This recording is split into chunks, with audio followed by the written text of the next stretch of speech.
Homeostasis. तो homeostasis जो है वो एक ग्रीक वर्ड से लिया गया है, जिसका मतलब होता है होल्डिंग स्टिल, किसी भी चीज को होल्ड करना। स्टेसिस मतलब क्या होता है, किसी भी चीज को होल्ड करके रखना। तो होम्योस्टेसिस का मतलब क्या हुआ लेमन लैंग्वेज में, कि हमारी बॉडी की जो भी इंटरनल टेम्परेचर है, इंटरनल एनवायरनमेंट है, उसको होल्ड करके रखना। That refers to the meaning homeostasis. तो सबसे पहले हम डेफिनेशन की बात करते हैं। तो होम्योस्टेसिस की डेफिनेशन कुछ ऐसे है कि homeostasis is the physiological process through which internal environment of the body is maintained within a stable range despite changes in the external temperature. Homeostasis एक ऐसी फिजियोलॉजिकल प्रोसेस है जिसके थ्रू इंटरनल एनवायरनमेंट, बॉडी के internal temperature को regulate या maintain करके रखते हैं एक स्टेबल रेंज के अंदर, जो कि despite changes in the external environment, बाहर का एनवायरनमेंट कुछ भी हो, बाहर बहुत ज्यादा ठंडी हो रही हो या गर्मी हो रही हो, लेकिन जो इंटरनल बॉडी टेम्परेचर है, that is normal body temperature of a human body, that is 37 to 37 degree Celsius और 97 से 98 डिग्री फ़ारेनहाइट, वो मेंटेन रहेगी।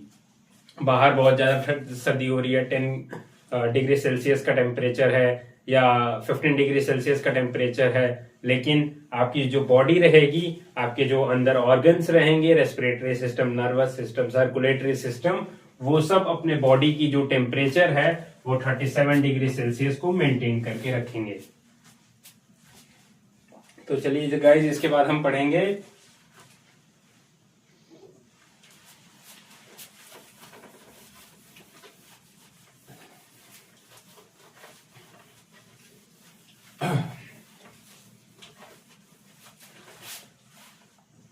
तो इसके बाद हम पढ़ेंगे कंपोनेंट्स ऑफ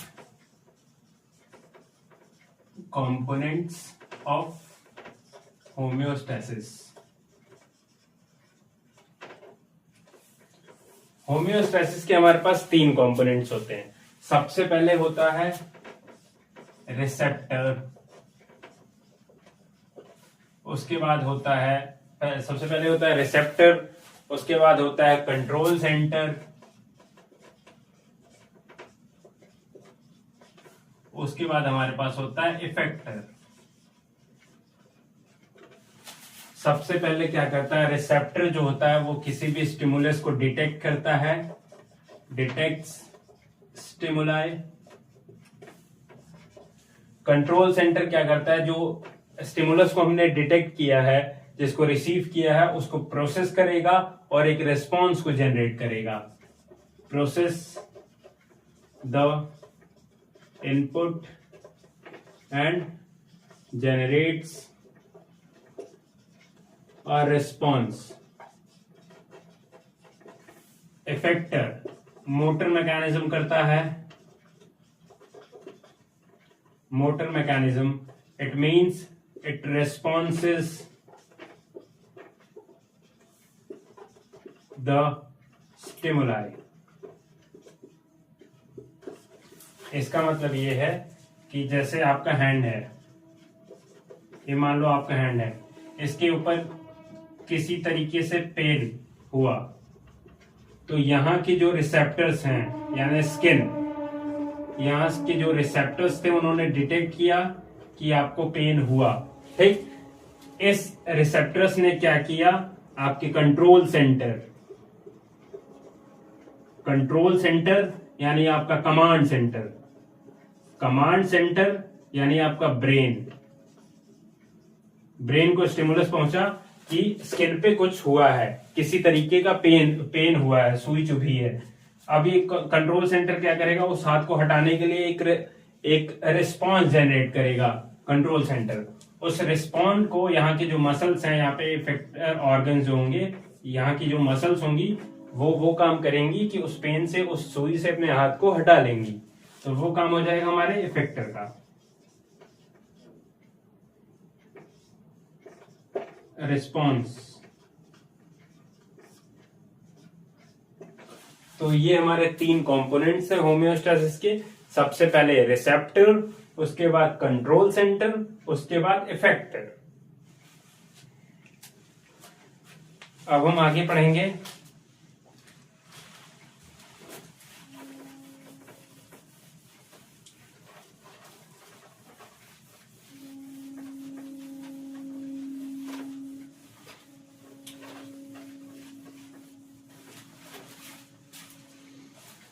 अब हम आगे पढ़ेंगे सिस्टम्स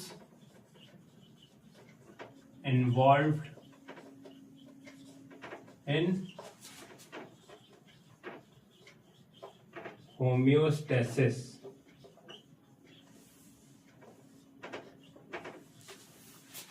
सबसे पहले आता है हमारा respiratory system.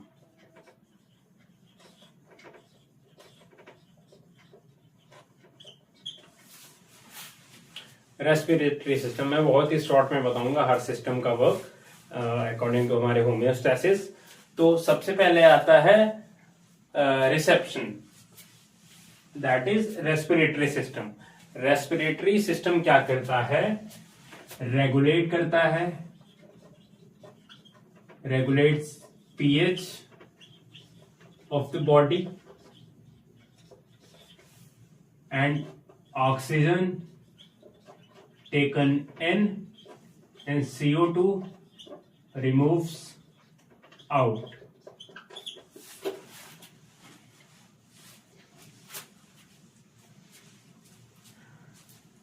Taking of oxygen and removal of CO2 is responsible for regulating homeostasis. उसके बाद हम बात करेंगे अपने दूसरे सिस्टम की। दूसरा सिस्टम है हमारा digestive system. Digestive system absorbs nutrients and water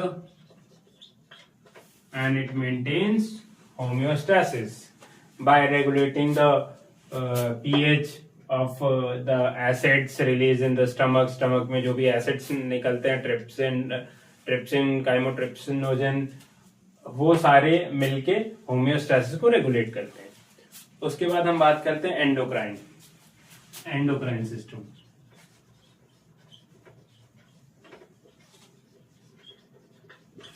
Endocrine system is responsible for overall metabolism of the body. Metabolism means catabolic reaction and anabolic reaction happening in the body, and it is also responsible for growth and development of the body and regulates in the process of homeostasis. उसके बाद हम बात करते हैं हमारे skeleton system की।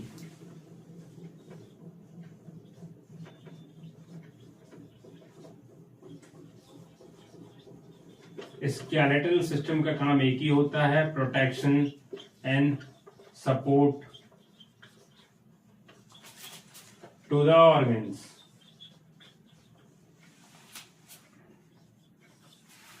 उसके बाद हमारा पांचवा सिस्टम है जो कि है नर्वस सिस्टम।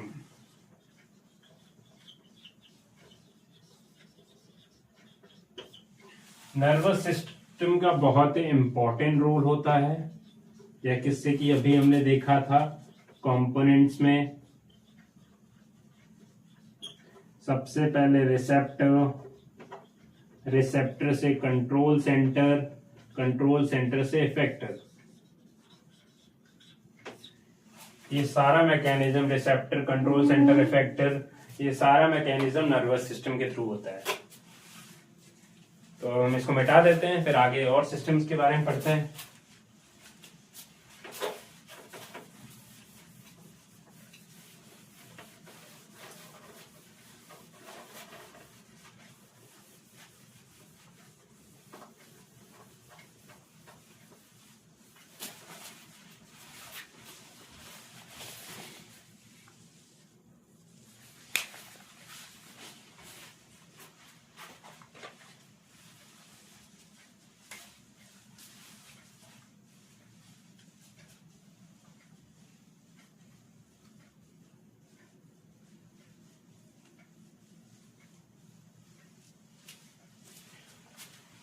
इसके बाद हमारा सिक्स्थ सिस्टम है excretory system.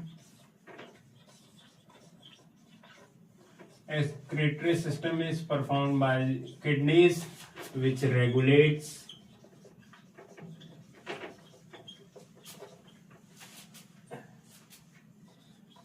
acid base balance and water balance, electrolyte balance,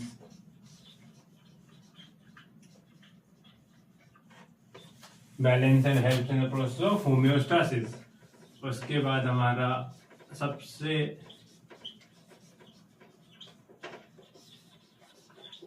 important system for humans, that is reproductive system. Reproductive system maintains hormonal balance of the body,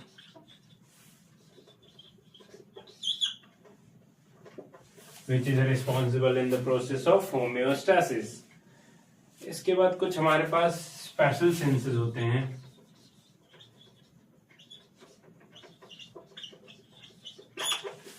special senses क्या करते हैं? वो maintain करते हैं, maintains internal balance,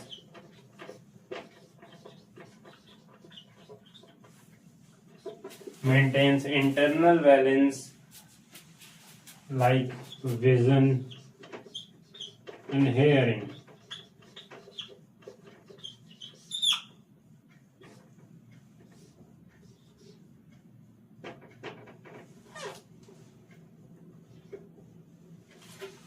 like vision and hearing. Vision का मतलब यहाँ पे क्या है? जैसे हमने कोई एक डेड बॉडी देखी, तो डेड बॉडी देखी तो हमें बहुत ही बुरा लगा, लेकिन हमारे अंदर का टेम्परेचर या हमें उस चीज से कोई स्ट्रेस नहीं हुआ. थोड़े समय के लिए हमारे दिमाग ने सोचा, लेकिन वो इतना स्ट्रेस नहीं हुआ कि हमारा हार्मोनल इम्बैलेंस होने लगे, हमें होम्योस्टैसिस की प्रॉब्लम होने लगे, हम अपना इंटरनल एनवायरनमेंट मेंटेन न कर पाए. तो ये थे सारे सिस्टम्स जो कि इन्वॉल्व थे होम्योस्टैसिस में. अब इसके आगे हम पढ़ेंगे feedback mechanism, that is positive feedback mechanism and negative feedback mechanism.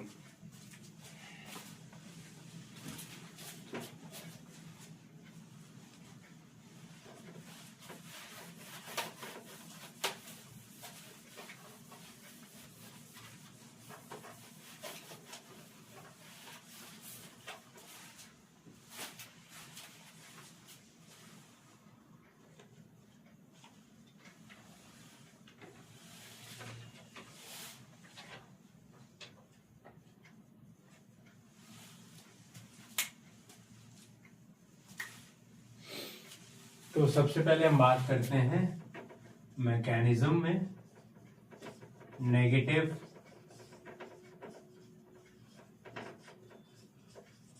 Feedback mechanism.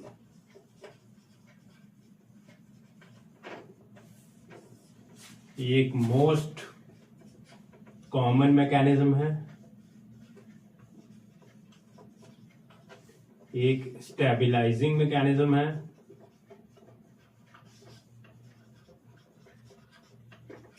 और एट लास्ट बहुत ही इंपॉर्टेंट मैकेनिज्म है जिसकी तरफ से हमारे बहुत सारे हार्मोन्स कंट्रोल होते हैं.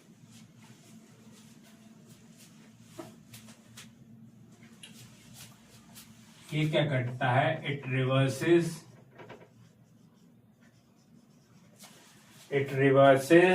द चेंज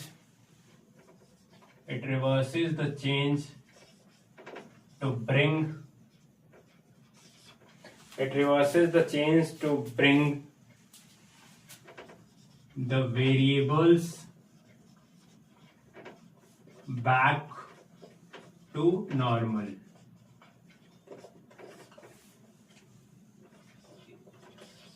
अब इसके हम एग्जाम्पल्स के बारे में पढ़ेंगे. तो इसका सबसे पहला एग्जाम्पल जो है वो है रेगुलेशन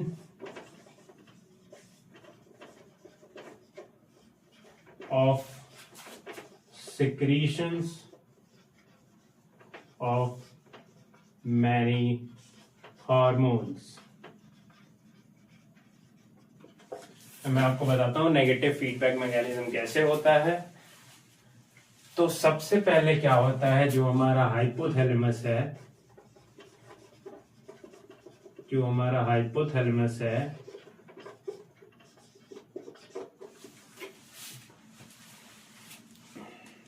थायरोट्रोपोनिन रिलीजिंग हार्मोन निकालता है हाइपोथैलेमस, जो कि हमारे इंटीरियर पिट्यूटरी को जाता है, और हमारी interior pituitary thyroid stimulating hormone निकालती है, जो कि हमारे थायराइड ग्लैंड पे जाता है, और इसके रिस्पॉन्स में हमारा जो थायराइड ग्लैंड है वो थायराइड हार्मोन्स निकालता है,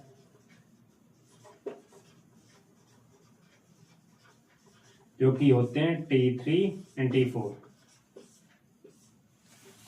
ठीक, अब क्या होता है, जब थायराइड हार्मोन्स एक्सिस में निकल जाते हैं तो ये एक नेगेटिव फीडबैक देता है हमारे इंटीरियर पिट्यूटरी को और या हमारे हाइपोथैलेमस को, एक इनहिबिशन फैक्टर यानी इनहिबिशन का एक सिग्नल देता है, जिसकी वजह से क्या होता है, हाइपोथैलेमस अपने रिलीज को स्टॉप कर देता है और थायराइड हार्मोन की का जो अमाउंट रहता है वो हमारी बॉडी में मेंटेन रहता है। इसी इनहिबिशन को हम कहते हैं नेगेटिव फीडबैक।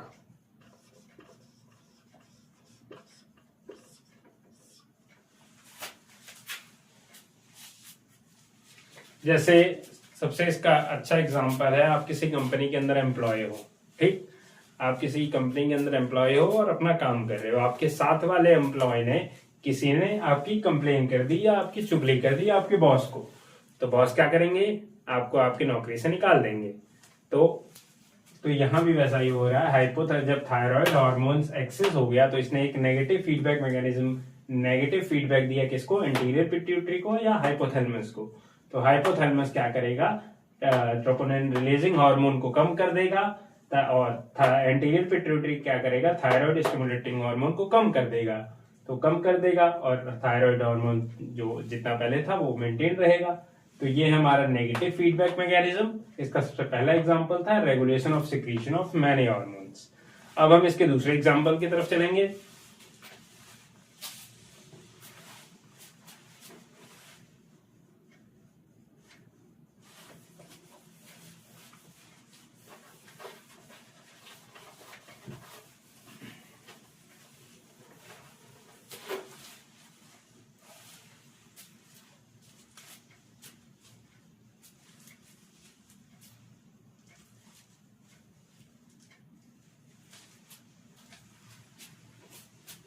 अब इसका दूसरा एग्जांपल है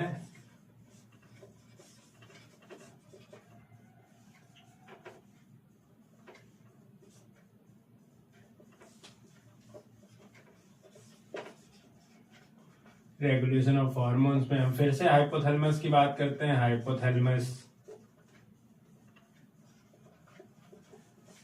ने रिलीज किया GnRH, गोनाडोट्रोफिन रिलीजिंग हार्मोन। ये गया फिर से आपके इंटीरियर पिट्यूटरी को, आपके इंटीरियर पिट्यूटरी ने दो हार्मोन्स निकाले जिनका नाम था FSH follicle stimulating hormone, LH luteinizing hormone. आपका जो फॉलिकल स्टिमुलेटिंग हार्मोन है वो चला गया आपके सर्टोली सेल्स पे,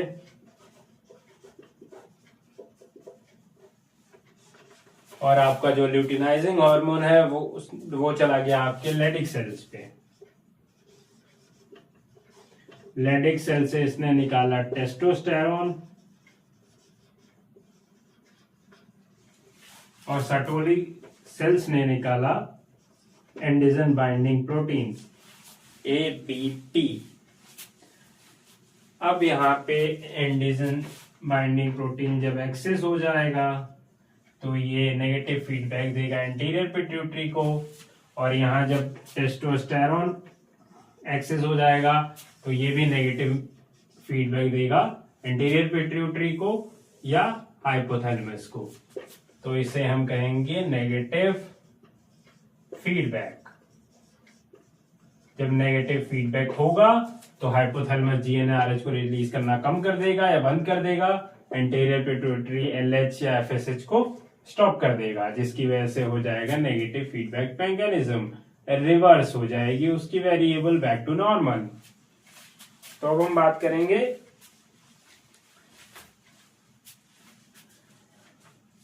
पॉजिटिव फीडबैक मैकेनिज्म की।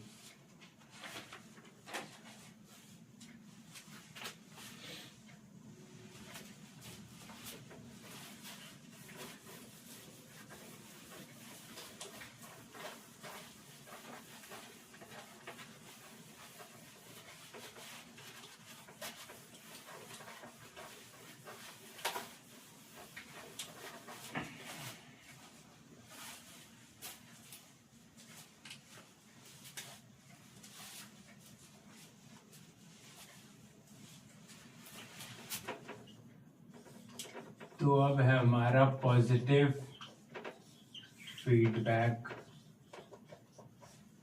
मैकेनिज्म।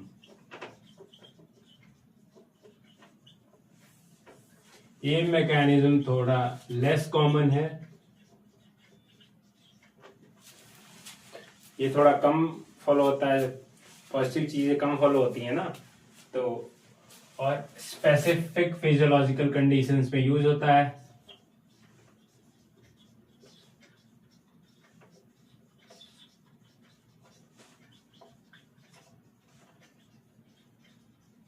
स्पेसिफिक फिजियोलॉजिकल कंडीशंस में यूज होता है। इसका भी हम एग्जांपल देखेंगे तो और भी क्लियर हो जाएगा आपको। ये क्या करता है, किसी भी स्टिमुलस को एनहांस कर देगा या एम्पलीफाई कर देगा। साउंड के वॉल्यूम को तेज किया जाता है, एम्पलीफिकेशन होता है ना, तो पॉजिटिव फीडबैक मैकेनिज्म क्या करेगा, फीडबैक मैकेनिज्म को और बढ़ा देगा, एम्पलीफाई कर देगा, एनहांस कर देगा।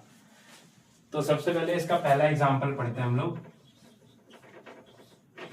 Coagulation of blood.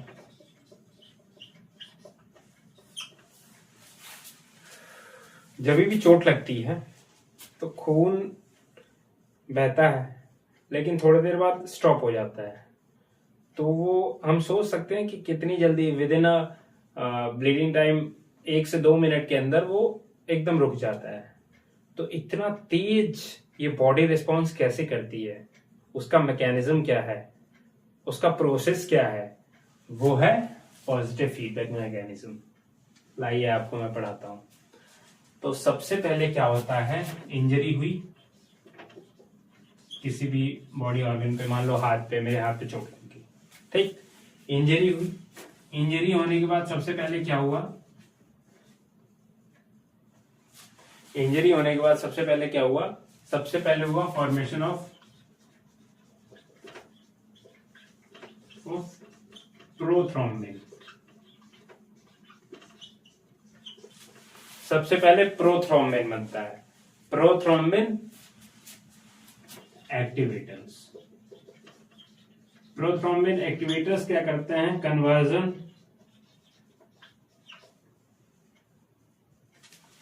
ये क्या करते हैं, conversion of prothrombin into thrombin. इन्होंने क्या किया, प्रोथ्रोम्बिन को थ्रोम्बिन में कन्वर्ट किया। अब इसके आगे क्या होता है, फिर से कन्वर्जन होता है, conversion of fibrinogen into fibrin. Conversion of fibrinogen into fibrin ये क्या करता है, जब फाइब्रिन का फॉर्मेशन हो जाता है, fibrin formation results in stoppage of blood.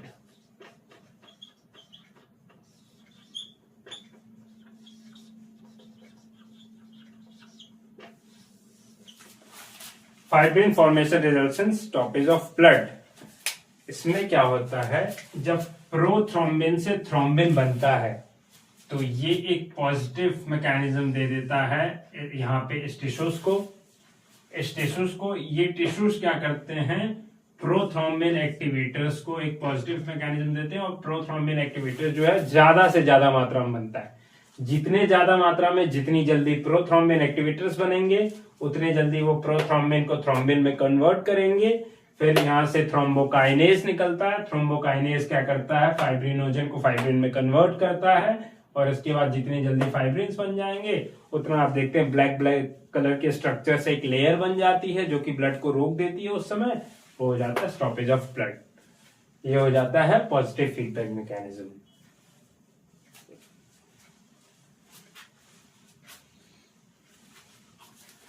तो आज हमने पढ़ा होम्योस्टैसिस, होम्योस्टैसिस की डेफिनेशन पढ़ी, होम्योस्टैसिस के कंपोनेंट्स पढ़े, उसके बाद हमने पढ़ा सिस्टम्स इन्वॉल्व्ड इन होम्योस्टैसिस, उसके बाद हमने नेगेटिव फीडबैक मैकेनिज्म देखा, पॉजिटिव फीडबैक मैकेनिज्म देखा। तो आज का टॉपिक हमारा यहीं पे समाप्त होता है। और भी ऐसे टॉपिक्स और रिवीजन के लिए मेरे चैनल को लाइक करें, सब्सक्राइब करें। तब तक के लिए बहुत बहुत धन्यवाद।